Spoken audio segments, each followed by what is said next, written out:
morning, friends. Wish you all belated Happy Independence Day.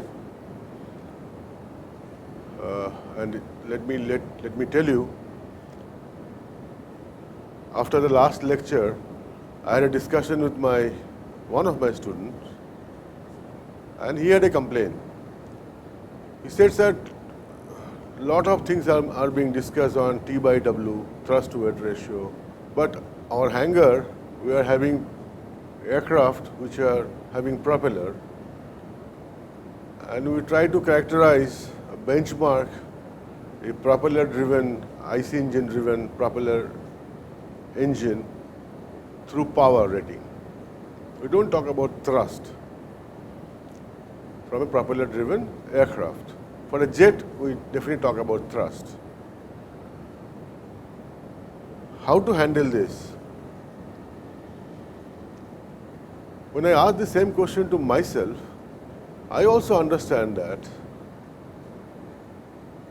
whenever you talk about motion, we are mapped towards F equal to ma. So if you want to accelerate, a given mass, you need a force. So thrust is very near to us because it's a force. Immediately we know what will be the acceleration. But directly from power, when an engine is rated through power, it is not so straightforward. Okay? So I thought I will discuss something on that aspect and try to bring a commonality, because after all, if some body has to accelerate, it can be accelerated if it is acted upon by external force. Before I do that, let us see what were we discussing about thrust to weight ratio and why we are discussing those things. If you recall, we have agreed that this is the basic flight path or basic maneuvers which an airplane will do. It will warm up, take off, climb, cruise, then descend and landing, right? If I see here 0 to 1, which is warm up plus takeoff, when you say takeoff, you need a takeoff speed at which, if you can put the aircraft at a desired angle of attack or desired CL closer to CL max, then it should be able to lift off. So I say V lift off, which is typically, we can write as 1.2 to 1.3 V stall. Okay. Now the question comes, anyway I am starting from U equal to 0 to V equal to V lift off within a specified distance. So as an operator or as a designer, I would like this distance required to ensure the aircraft achieves V lift off within the specified distance is a challenging task, because you cannot have very large takeoff distance. That goes against the operation, because you need large area, large land. Now, even at class 10th and 11th knowledge, if I write, suppose this airplane is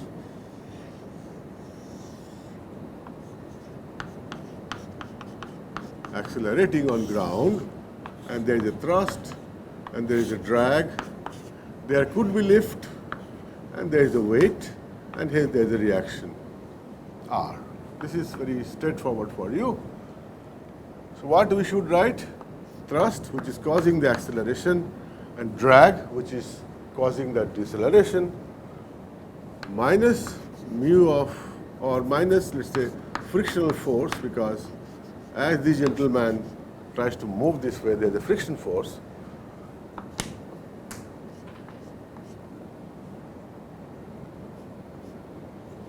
This is the net force acting on this aircraft, which will cause acceleration.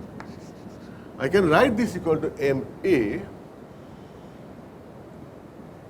because I am assuming that change in mass is negligible, and I am also taking a liberty, let us say A is average acceleration. Okay, allow me to do that as a designer initial stage. We know very well this acceleration is not going to be constant, because this drag will go on changing as speed increases, because drag is half rho v square s, CD means CD naught plus k CL square. Even if I say lift is not that much as the first approximation, but I know drag is directly proportional to the square of speed. So naturally acceleration also will go on changing, but I am as a designer, initial design stage, I am saying okay, I will take the average acceleration.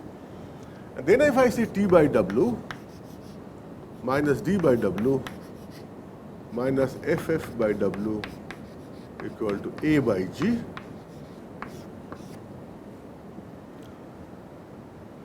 So what is the minimum T by W required if I want to get an assessment that I can easily find out T by W minimum? What is that designer's trick here?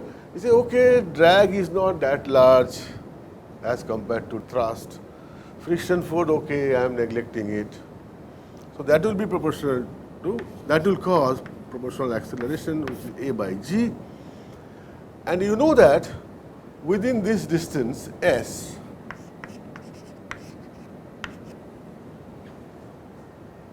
A will be, if I assume A to be an average acceleration, A I can find out V square minus U square equal to 2AS. So A, U is 0, starting from 0, it will be V square by 2S. So if I want to design that airplane must take off within a specified distance S, then I know that what is the V liftoff required from the aerodynamic condition that is given by this. So I can easily find out what will be the T by W minimum required. Is this part clear? I suppose V liftoff is coming typical for Cessna type airplane. It could be 30 meter per second. So 30 square by 2S, let's say it is 300 meter. Suppose I want such a thing, then the acceleration required would be, or acceleration that will happen will be 900 by 600, and in this case 9 by 6, and that is 1.5 meter per second square. Okay, so you know that T by W will be, now roughly it will be 1.5 by 10 or 9.8. So you know from here what is the T by W required for achieving this mission of S. Of course, because drag and this will be not 0, so you can finer it, right? You can go on adding those values and see, you got an idea what is required. So that was the essence of T by W. For climb, how as a designer we got the idea? These are all I am discussing. Please understand, for a designer, if your thought process is correct, which is based on the law of physics, then you don't commit too many mistakes. Anyway, designer will commit mistake. Designers will face conflict. All those liabilities, uncertainties are there. But you as a designer, if you are strong in your fundamental, then you find you have got enough armament to handle those conflicts and all those mistakes. That is why I give more weightage to this before we come to how do I design, right? For a climb, we know T minus D minus W sine gamma equal to M into A. For a steady climb, we assume that A is 0. But if you want to climb at an accelerated motion, you know T by W will be equal to roughly 1 by CL by CD plus sine gamma plus A by G, because M will be W by G. Right? M is, if I, yeah, that's right. Okay. As a designer, CL by CDO, okay, it is 15 or 13, so I'll put 15. I want to climb at an angle of 10 degree, let us say, so I put it here sine 10. And what sort of acceleration you want, you put that number divided by 9.8. So if you want 5 meter per second square, let's say, then it is 5 by 9.8. So you will get typical value of T by W required during climb. Understood? But you also understand this at this point, that as I am climbing higher and higher, my thrust will go on changing because of altitude effect and because of dynamic thrust for a propeller driven, that also will change. All those actions you have to incorporate. Also, W will change because fuel is changing. But when I'm talking about first climb, it will be maybe up to 1500 feet, around that. Or for bigger airplane, maybe 1500 meters. So those are matter of details, right?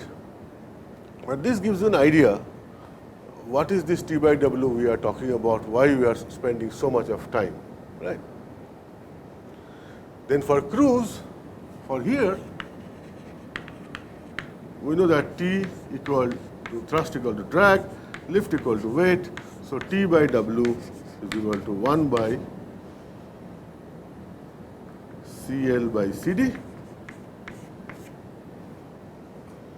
So if I am cruising at a best CL by CD, that is CL by CD maximum, so that thrust required is minimum, then your CL is fixed. CL is under root CD naught by K. But the issue is, your aircraft is not ready. You do not know what is the value of aspect ratio. Wing has not been finalized. So, how a number? Feel for number. Typically, for aircraft, you will find CD naught will be 0.021. Better aircraft will be 0.018, 0.017.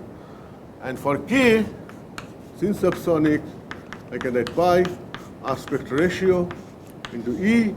It's not a bad choice if you take aspect ratio 8. And E equal to 0.7. Not a bad choice.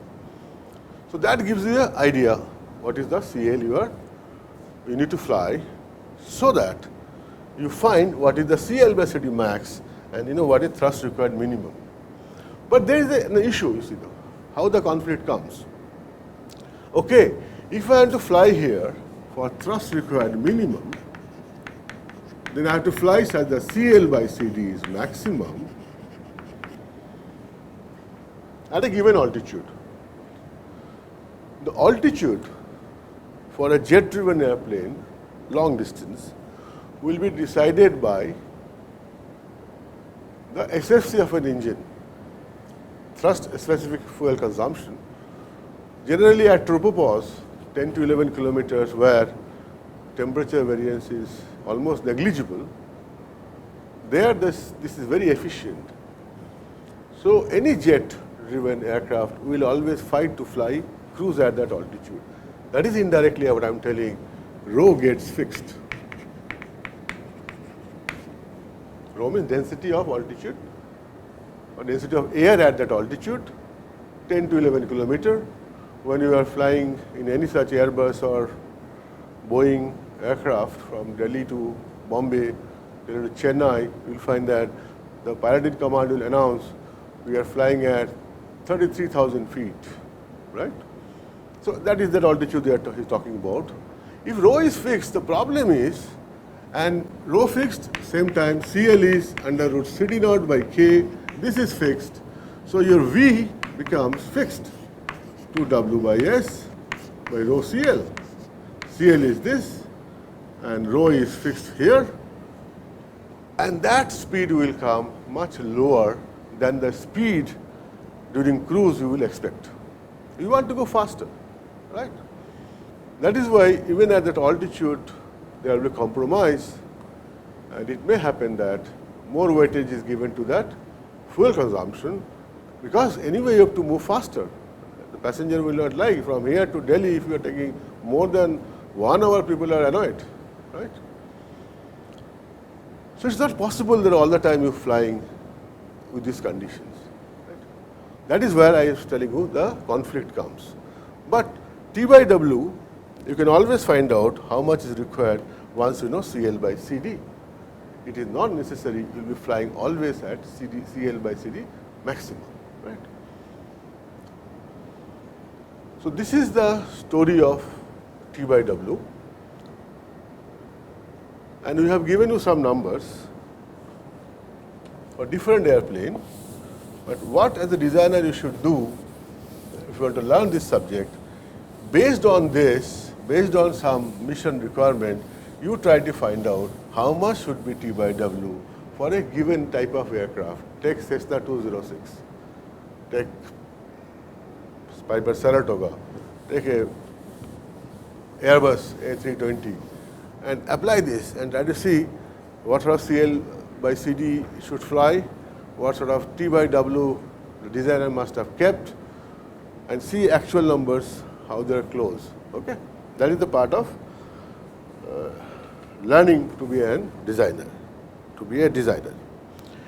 Now coming back to that question, for a propeller-driven aircraft like we have, propeller-driven aircraft with IC engine backup, they are rated as power, horsepower, right?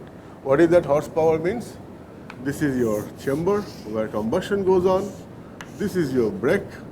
Over that you put the propeller. So there is a horsepower, power available at the brake. Now you effectively use that using a propeller. So this becomes power brake, and this is power available, which is not equal to power at brake. There will be losses. That is N into power at brake. Your fuel consumption is decided by this gentleman power. Right? How much useful power you are able to get out of this decided by NETA, the propeller efficiency. Okay, right. So now for a jet-driven nomenclature where you talk about thrust loading, natural question comes, is there something called power loading? Before coming to that, let us understand how do I define, how do I prepare myself to get a understanding how to translate from power to thrust. Okay. And what is this power?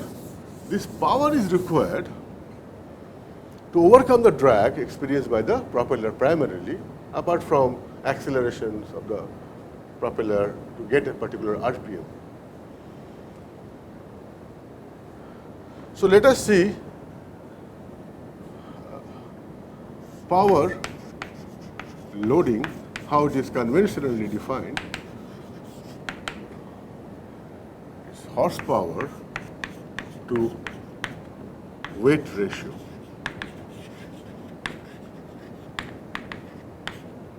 That is in our mind, like we have thrust to weight ratio. So naturally, when you translate thrust to horsepower, our mind will say, what is horsepower to weight ratio? That is the natural question. Keep this in mind and see how, in reality, how things are defined. That is, you must note that, otherwise you may commit mistakes. So, in actual practice, power loading is defined in a reverse manner, W by horsepower. Notice this, this is important. What mind says T by W, so horsepower to weight, but actually it is defined as W by horsepower, inverse of what comes to our mind when you just extend the concept of thrust to weight ratio, right? This is important, you should understand. Typically for airplane, this ratio could be of order of 10 to 15. For aerobatic, it is 6. What is this 6? This is W by horsepower. This is a typical number. You can get this number for different weight class of airplane, because this, you understand, this will have something to do with the weight as well, right? Very, very important thing. That is why W by HP. To answer that question, from horsepower to thrust, how do I draw a mapping? Because I am conditioned, if there is an acceleration, I only think in terms of force. But we are now trying to rate through power rating. Okay? So let us see, this is again from Raymer, a propeller powered aircraft produces thrust. Very important statement, so I am almost verbatim writing this via propeller, which is no problem. As we have discussed, what it does, this is the brake, which will have a power, brake horsepower. I attach a propeller, so when the propeller rotates, it pushes air this direction and it produces a thrust. That is the basic understanding, right? And you can know that when a propeller rotates, it's almost like a wing at an angle of attack. It goes like this. So there is a lift here. You can think like this lift and there's a drag here. And this drag has to be overcome by the power of the motor or whatever mechanism I have got, right?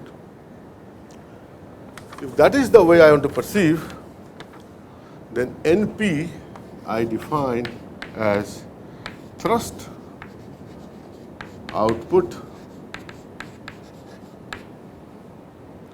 per horsepower provided by the engine.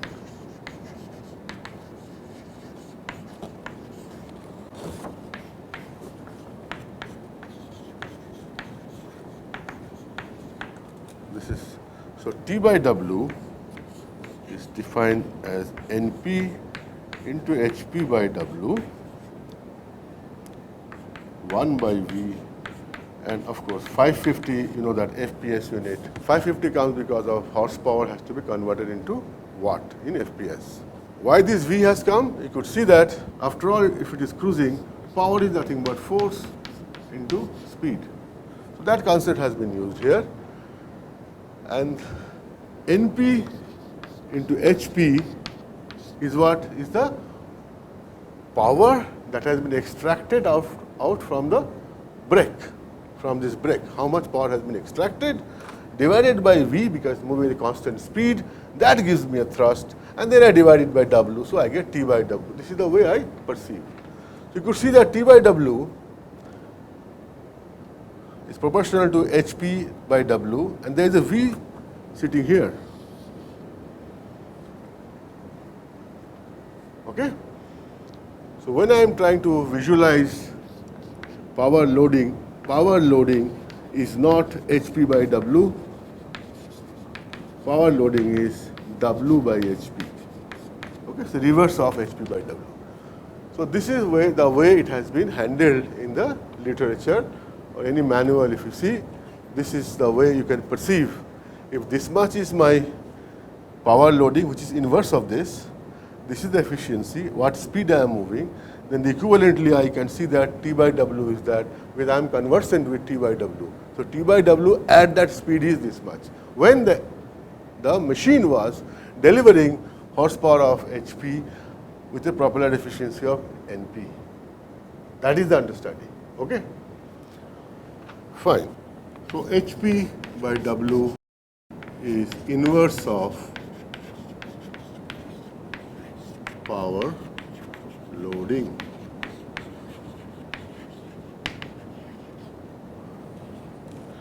And typical values, if I give you T by W, when I write T by W, I have now mandated that I should write static at sea level.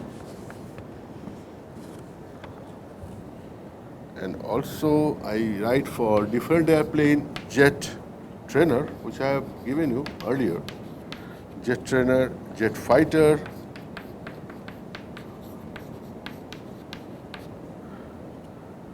and let's say jet transport. This value would be, T by W would be typically 0.4.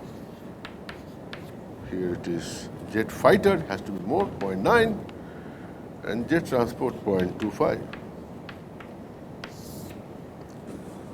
Which is obvious, jet fighter has T by W higher because it has to accelerate fast, isn't it?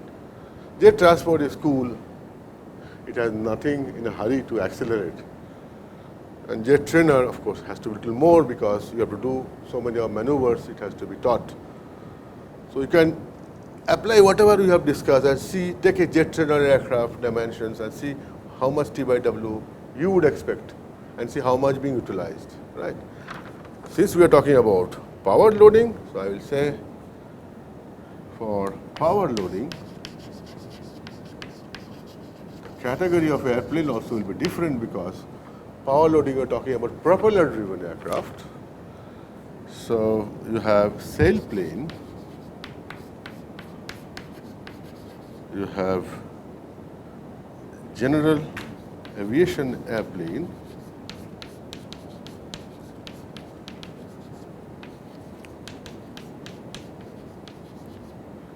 let's say twin engine,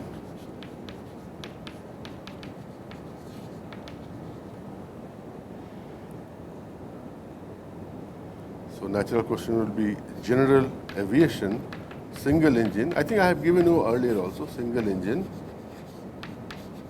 and then comes turboprop, twin turboprop, twin turboprop, turboprop. Typical value of HP by W. Please note that we are talking about HP by W. In the manual, you will find HP by W will be prescribed, but HP by W is inverse of power loading. Power loading conventionally is defined as W by HP. So this sort of a mix-up is there, so you should be careful. For sailplane, it will be 0.04, general aviation twin engine 0.17, single engine 0.07, and twin turboprop 0.25. So if you see equivalently what is the value for power loading, you have to just ensure that you take inverse of it. So that will become W by HP, which is power loading. That will be typically 25. This will be roughly 6. This may be 14. This may be 5. 1 by 0.25 is how much? 1 by 0.25 is 100 by 6, 4. But 4.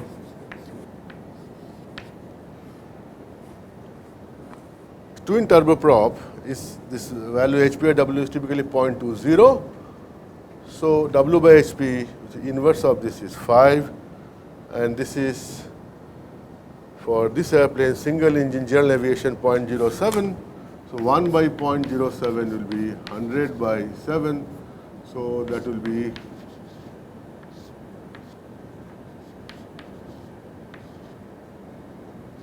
14, around 14 is there.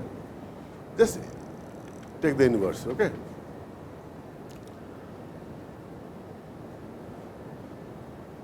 So as a designer, you will find sometime numbers are having this magnitude less than 1. So immediately you know that typically this is inverse of power loading.